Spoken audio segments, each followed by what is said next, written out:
Welcome to Multiple Offers, a real estate show with competing perspectives. Today we are talking to Brendan Stoneman from Kelowna. Put that coffee down. If you're good at something, never do it for free. How'd you get the gig? Oh, they were hiring. It was only a Brendan, two-day course. welcome to the show. Thanks for joining us today. For those people who don't know you, you are a realtor in Kelowna with RE/MAX, and all of us have actually had interactions with you before. We've met at quite a few Richard Robbins events, and Matt has, I think, probably the coolest interaction with you. Got the closest connection. I don't know if Jared's really interacted.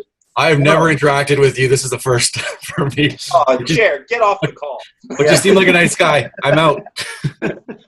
Cool. So, Jared, you'll have seen Brendan's name, but I got connected with Brendan. My mom moved to the Okanagan a few years ago, and she first started in Summerland, Penticton, and Soyuz, and I connected her with an agent there, and then she decided that wasn't where she wanted to be, and she wanted to end up in Kelowna, and that particular agent said, Brendan's the guy. You put her in touch with him, everything's going to go great. I did. It went fantastic.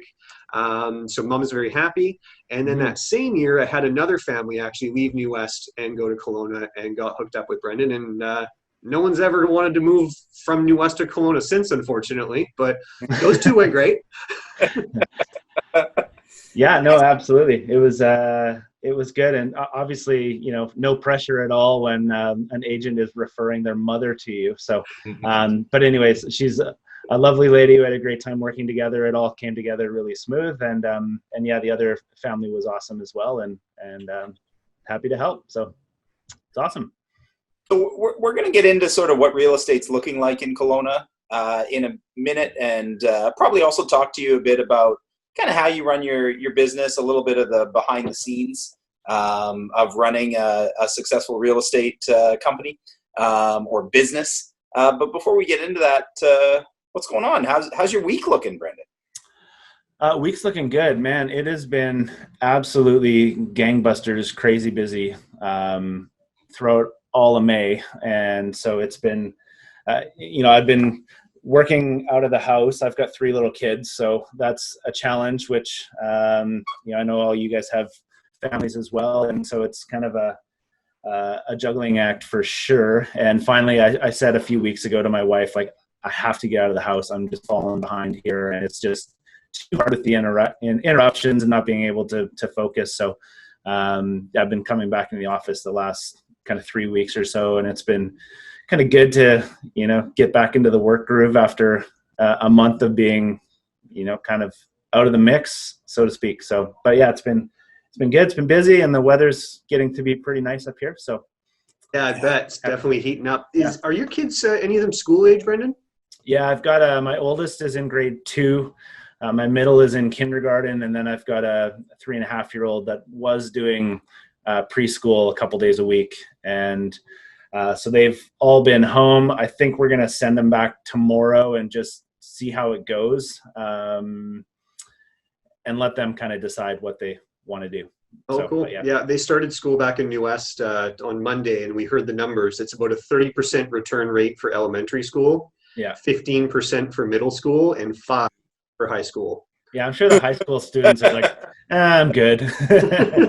My kids they're obviously it's more social and fun and that sort of thing at their school levels. So they're just excited to go back and see some friends. And but yeah, it sounds like I think only about half the kids in their classes are going to come back. So sure, I got all sorts of interesting stuff I want to talk to you about, but we got to keep it focused.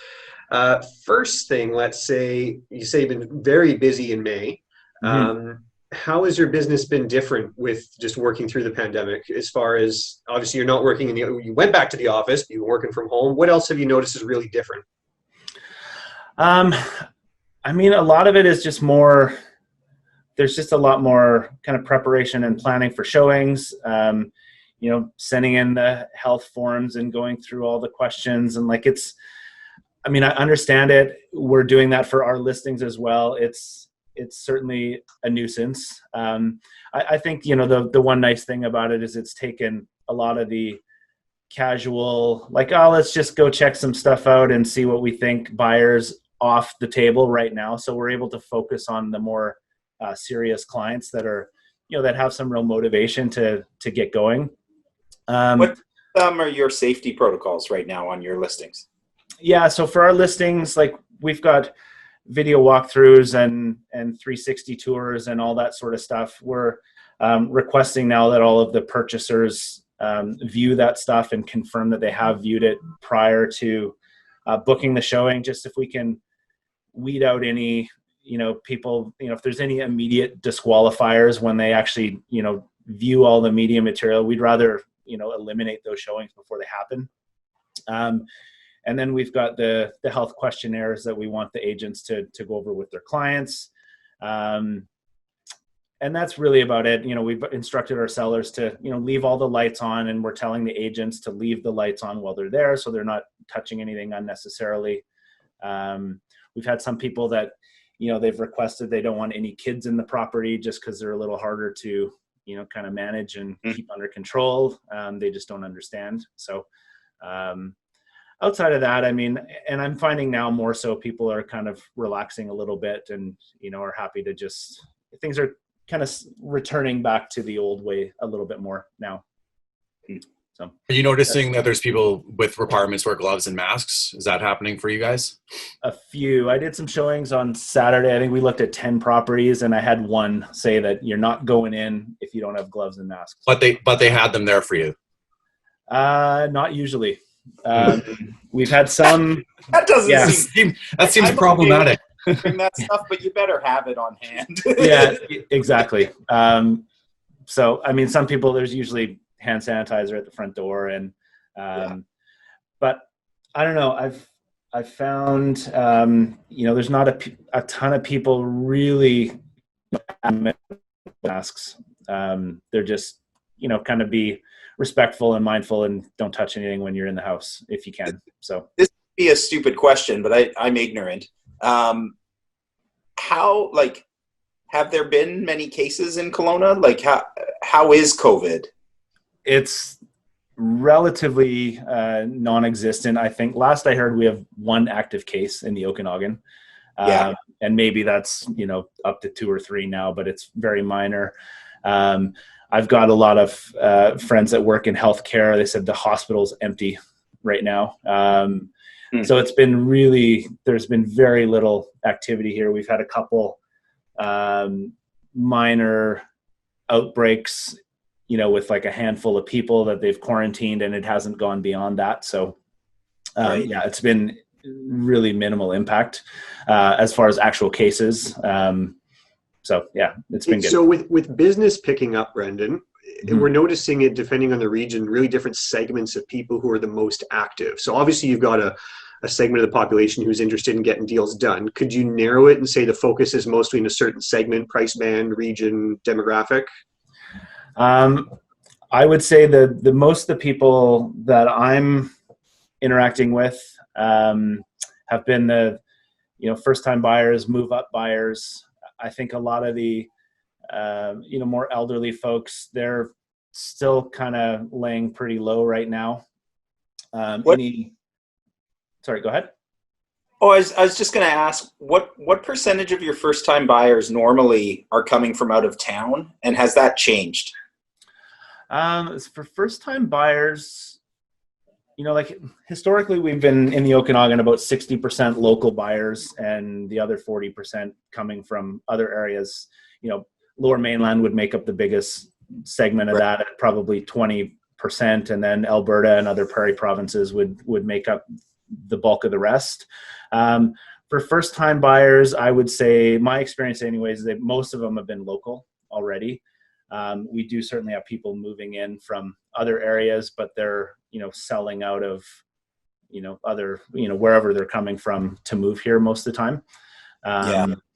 So yeah, that's, so most of the first time buyers that I've worked with anyways are local. Right.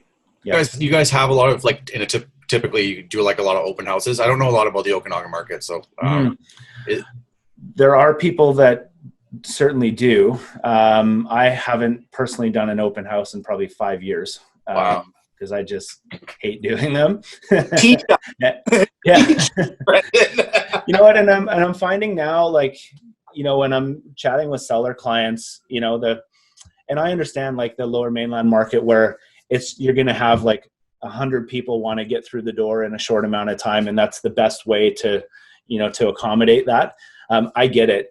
Here, it's never been, even at the peak of 2017, it was busy, but not that crazy. And I'm just finding more and more people, they're even requesting not having open houses. So, you know, here we've got lock boxes on everything, which I know in, you know, certain parts of the lower mainland, that's just not the case. So you're meeting people to accommodate the showings.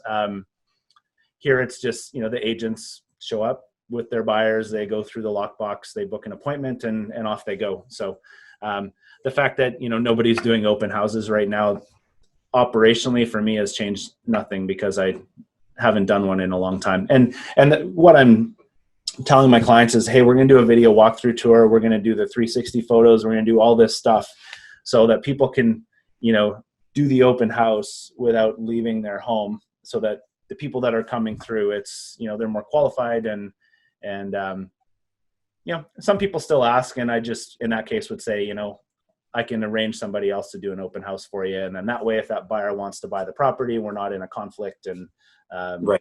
And that's usually the end of the conversation. So I haven't done one in a long time. Brendan, it seems to me, looking kind of from the outside in, that you've got a pretty well-oiled machine over there. And I was always shocked. We've had a couple agents from our office go from the lower mainland to sort of northern BC. We had Jason Luke headed up to, where did he go? I think Prince George. Prince George, yeah.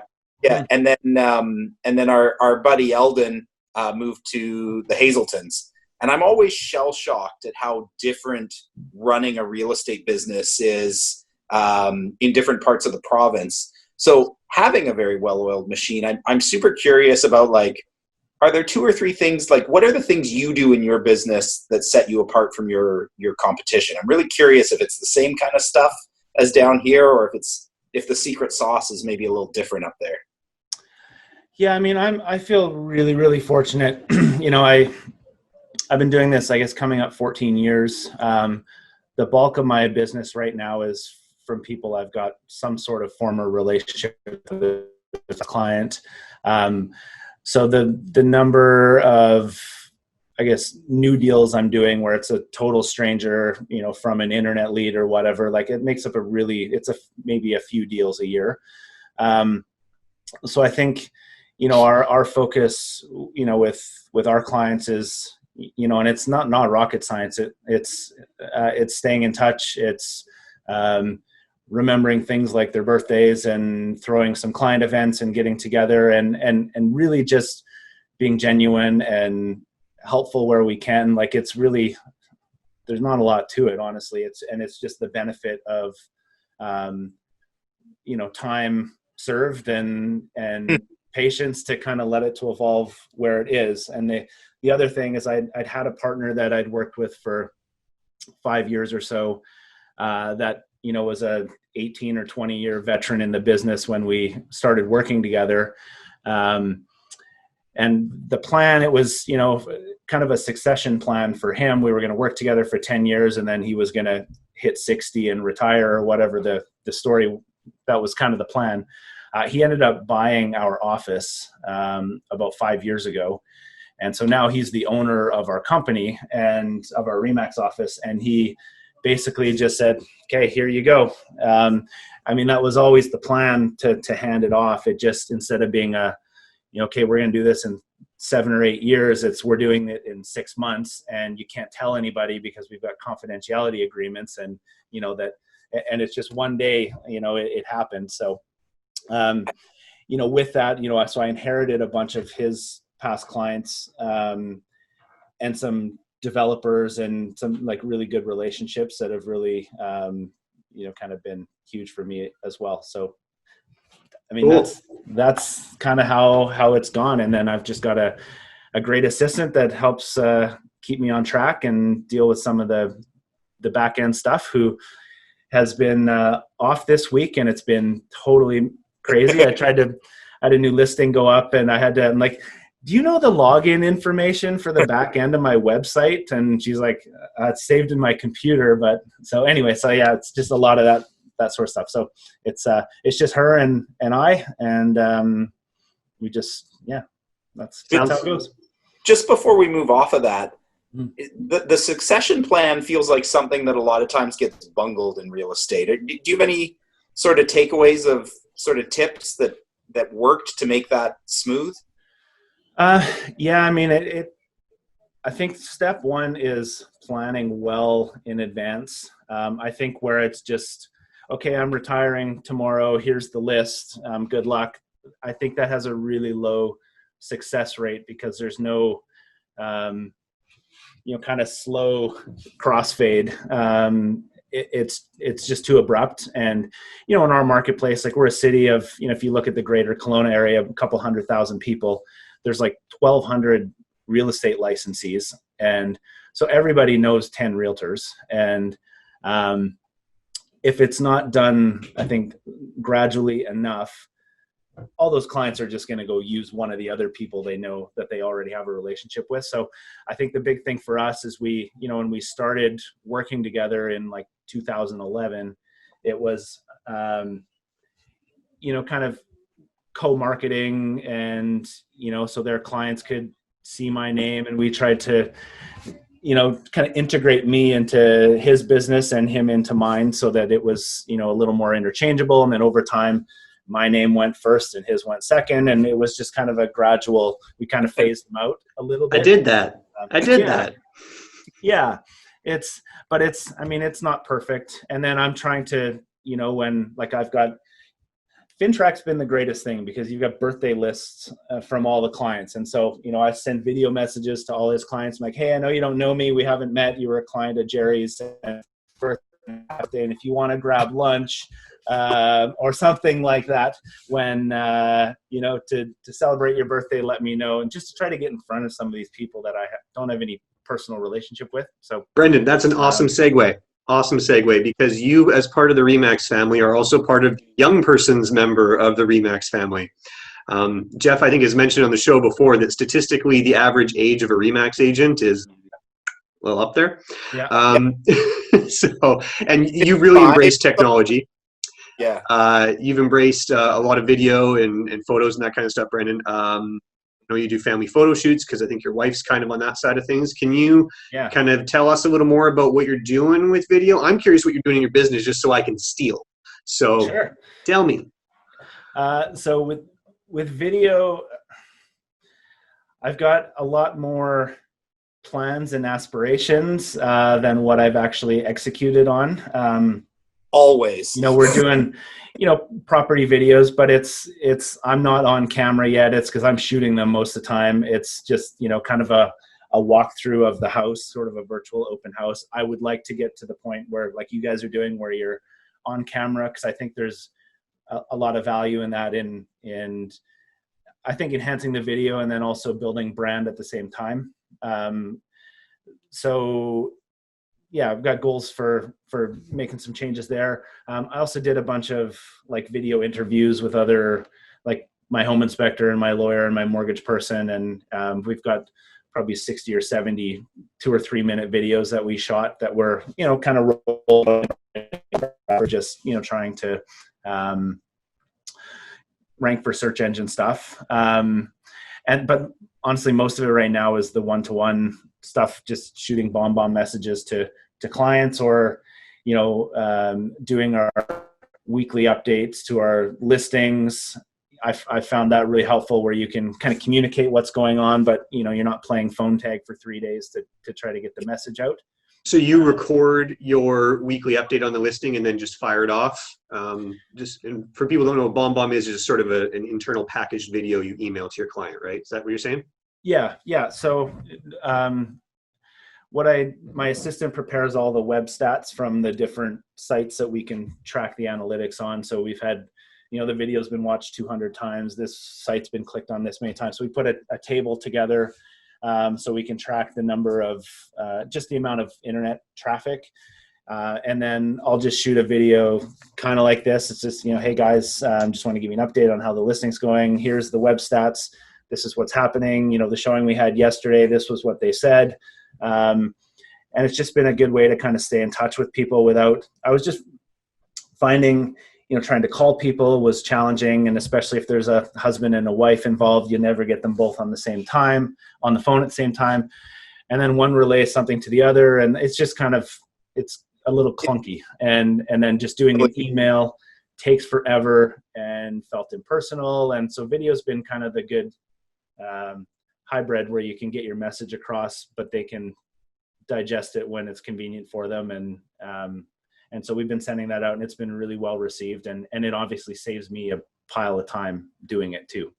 So it's nice to, like, Brendan, I do the same thing. I hit my listings with a weekly video update. Mm-hmm. We go over the stats, the showing feedback, everything. And, with Bom Bom, you can screen share. So you can actually have the stuff up that you're talking about.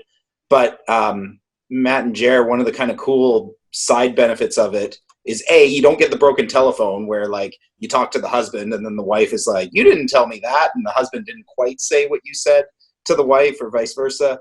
But also it ties into the sort of crucial conversations that Coach Keith, who has been a guest of the show a couple times, likes to talk about, especially if you have to deliver bad news. You can deliver the bad news via video, and in it say, hey, we should have a conversation about this in person. But it lets them kind of come down, like they're calm when you finally talk to them a day or so later, as opposed to just on the phone, you're like, oh man, this other listing came up and it blows us out of the water. And now, we looked great price-wise before, but now we look like garbage. And then you let them process it a little bit before you actually get on the phone with them. And it's a really nice way to do it, I think. Yeah. The other thing I've been doing, and this is obviously not my idea, is another agent in our coaching organization that has rolled this out, but doing the video CMAs, the market evaluations. Palm Story market health checks. Yeah, so good. I haven't been using it as much as just kind of for keeping in touch with clients. I find that's a hard thing to fit into, business when you're busy. But, for people that, you go over to their property and especially, it's for myself, a lot of these people are people I already know. So I don't, I'm not really competing for the listing necessarily. They just want to know the information. So I can sit down and I can screen share and do, okay, this property sold down the road for you. This is what it sold for. Here's what they updated the kitchen, and here's the photo. You can see it. So that's been really good, where you can't get together. And especially right now, people are trying to avoid some of the in-person interaction. So we can do a proper evaluation, showing them what we're looking at, but do it over video. And that's been really helpful as well. For our listeners and for Matt and Jer, there's an agent who's in the Richard Robbins sort of coaching system that Brendan and I are in out of Toronto, who basically twice a year he sends a market update via video on their property. And it's essentially like a market evaluation light. Like, it doesn't give an exact price or anything, but it shows a few comparables and he gives a little bit of insights. And it's a really nice way to stay in contact with past clients, or even like leads that you talk to and then they're like, yeah, we like you, but we actually aren't ready to list just yet, or whatever. Checking in every month or two with it is a great touch for sure. That's cool. I kind of want to shift gears and ask just kind of about Kelowna, because haven't been, well, I'm not familiar with the business there at all. And Jerry, maybe you have some questions about this as well, but like, for people who are listening and thinking that might be an area I want to move to, like what do people need to know? Where do they get started? What are the hot spots, or what do you want to avoid if you're getting started in Kelowna? Yeah. So for people looking to move here, I think I think why we've seen such a migration from people from the Lower Mainland is price point wise. It's, relative to Vancouver prices, substantially more affordable. So our average single family home price kind of hovers right around $700,000. And that's for, not a new house, but something built in the last 20 years with a nice yard, kind of 4-bed, 3-bath, nice family home. You can spend obviously way more than that here, because we've got some incredible waterfront properties and some homes with big views and that sort of thing that would get into the, 1 to 2 million range. But, condos, you're probably 320 to 350, and townhomes are going to be right around 500 plus or minus. So there's an affordability factor, especially for people relocating from the coast.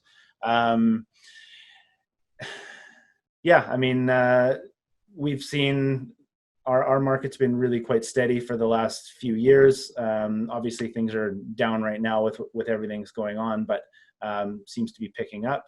That we've got a mix of, older homes and a lot of new development as well. There's been a lot of Kelowna up until probably 10 or 15 years ago was a retirement destination, because there wasn't a lot here for working families. And so a lot of people were living in Kelowna and flying out to the oil patch and working there. Whereas now we've got I think a strong tech community that is developing. We've got the largest hospital in the interior of the province. We've got a UBC campus. So there's a lot more here for families. And so that's the fastest growing demographic in our city right now. Was there, I thought there was talk of opening like a movie studio or something. Was that? I haven't heard that. I don't know where could well be. I think a lot of the tech companies, they were finding it to be such a challenge to retain good talent in Vancouver because the cost of living was so high. And, so they've been able to, come up here and, people can move for lifestyle. I mean, we've got amazing weather. I think we get literally 10% of the rain that Vancouver gets. And so it's just a nice option that's still not too far from Vancouver. We're not too far from Calgary. We've got an international airport. You can get in and out to wherever you want to go pretty quickly. We've seen a lot of growth, and they're expecting another 50,000 people in Kelowna over the next 20 years. So it's one of the fastest growing cities in the country too. And there's still a lot of room for development, right? Mm-hmm. What do you, in terms of like, you've got the UBC campus out there. Is there student housing? Are you finding there's like a good market for rental housing, or how does that typically work? Yeah, there is some student housing out at the campus, at the UBC campus. There's been a bunch of apartment buildings built near the university as well that, are individually owned. They're, so investors have bought those to rent to students. And then there's, not too far from there, a lot of single family homes that would have basement suites that would be, occupied by students quite regularly as well, and decent transit from those neighborhoods to the university. Would it be feasible for an investor to purchase a property up there, have a student in it during like the school year, and then say that they weren't interested in the winter sports that you guys have to offer, but they do want a nice little summer pad? Have you seen anything like that? Or is that common? Yeah, it's becoming more common. Obviously, right now with the tenancy stuff, it can be a little bit tricky to get those people out, depending on the situation, of course, and that our city is trying to really clamp down on the short-term rentals and put some guidelines in there. But for folks that are going to occupy their own suite and do, a 6 or 8 month tenancy with the student and have them vacate, so the owner can use the property in the summer, there's some of that happening for sure. Okay. Hey, Brendan, I was curious because we got things heating up here, and you're saying things have really been heating up in your region. Mm-hmm. What that means as far as a definition goes, we had a condo that got really busy. We got 8 offers on it yesterday. Wow. And I'm curious, when things get busy for you, what does that look like? What does competition look like? Because people coming from the coast are tired of the competition. Mm-hmm. Yeah, to see 5 or 10 offers on a property would be very rare. We had one, I listed a townhouse, listing went live at about 4:30 on Monday, and we got an offer accepted last night on it. But it wasn't a multiple, it just sold quickly.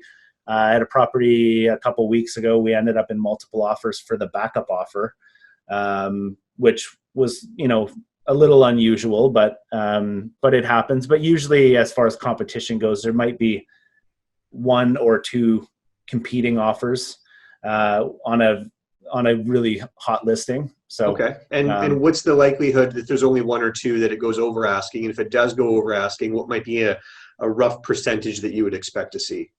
Yeah, I would say there's a possibility that it goes over list, but we're maybe, again, depending on the price point, it might be $5,000 or $10,000, like nothing.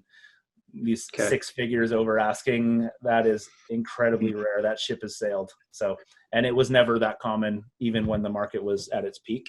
There'd be probably one offer that's below asking, one might be really close to list, and maybe somebody goes $5,000 over on the one. Blows the doors off. Yeah.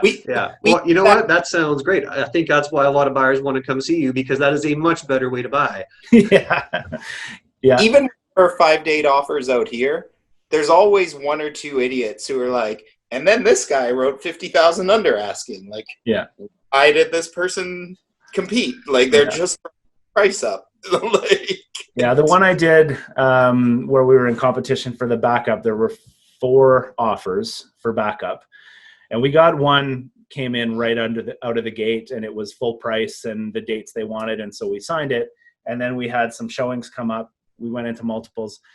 One was 20 grand under, one was like 5 grand under, one was I think 5 grand over, and one was 8 grand over. So you're in a 4-way multiple offer. Everyone's coming in with their best foot forward, and but it didn't get crazy, so.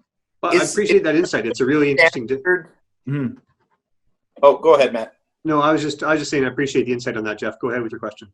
Oh, I was just curious because, when all of us started in real estate, and I think we've all been in real estate about the same time, out here there was a kind of a accepted way multiple offers happened, which is what you were explaining, of like everybody just comes in with their best foot forward and you pick the winner. Now out here it's become kind of the Wild West. Is it still that way? Like, do most agents run their multiples the same way, or do you get all the kind of weird garbagey games happening in multiple offers, or is it pretty civilized? It's generally pretty civilized, I find. There's always the one, we're looking at offers on Saturday and somebody comes in ahead of schedule trying to ram something through. But it's not the norm even to be in multiple offers here. Like, our market's just not that crazy right now. It's steady, but it's, so even to set the table with your seller that, hey, we're going to be in multiple offers and we're going to look at offers on Sunday. Like, there's no guarantee that there's going to be more than one anyway. So we kind of just put the listing up and see what happens, unless we know with absolute certainty it's just going to be crazy because of the property type, and it's priced, very aggressively. But it's just, the market's still a bit unpredictable to kind of set that as the norm. Well, and if that's not the culture, you don't want to bank on it, right? Yeah. But we just have a culture of multiple offers here that it's, if you wanted to at any point, you could price it for a multiple and you'll get it. Yeah. But if you don't have that certainty in your market, which I don't think you do, it's not really the right play. But we are just wrapping up here and running short on time. So I just want to express my thanks for you coming on, Brendan. It's really nice to hear from you and spend some time. But I'm not the host. So Jeff gets to really close things out. Brendan, if people want to reach you, how do they get a hold of you? You can go to my website. It's just brendanstoneman.com, or you can Google Brendan Stoneman. My name's unusual enough that I'll probably be the only one that comes up. And call, text, email, whatever works. Yeah. Awesome. Well, thank you very much for coming on the show today. If anybody wants to reach Matt Brabbins or Jeremy Ray, you can find them at thenewwestguys.com. If you want to reach me, Jeff McLennan, I'm at realestatenewwest.com. Thank you guys very much. Thanks, Brendan. Thanks so much. Have a good day, guys. Bye. Awesome, Brendan. Thank you. Thank you. Boater or golfer? Probably, I would say golfer because I don't have a boat, but I'm a lousy golfer. And I would prefer to be on a boat, but I don't have one. So because you have a job. Kind of both / neither. We'll have to work on that.